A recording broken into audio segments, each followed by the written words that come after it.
Καλησπέρα, καλησπέρα. Σήμερα έτσι κάνω αυτό το βίντεο για να σας πω κάτι πάρα πολύ ευχάριστο. Αποφάσισα λοιπόν να ανεβάσω το πρώτο μας σεμινάριο για το στρες, που κάπως σας έχω μιλήσει πολύ για αυτό και υπάρχει έτσι πολύ πλούσιο υλικό.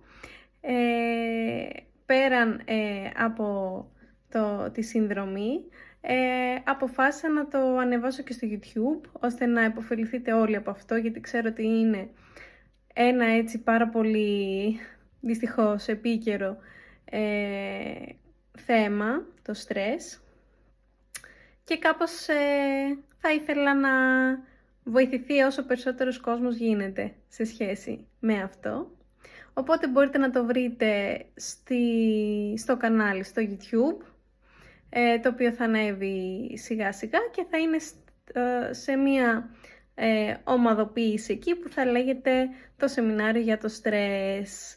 Όπως σας είχα πει, έτσι θα έχει τα μαθήματα που θα σας μιλάω, τους οδηγούς, τα workbook και κάποια session αναπνευστικών ασκήσεων, διαλογισμών, γιόγκας. Ήδη έχουν ανέβει στο κανάλι. Μπορείτε και από το παρελθόν να βρείτε πολλά πράγματα σε σχέση με αυτό στο κανάλι μου. Και έτσι ανυπομονώ να δω και την πιο ευρύτερη εντύπωσή σας σε σχέση με το σεμινάριο.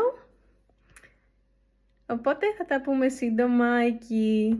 Γεια σας!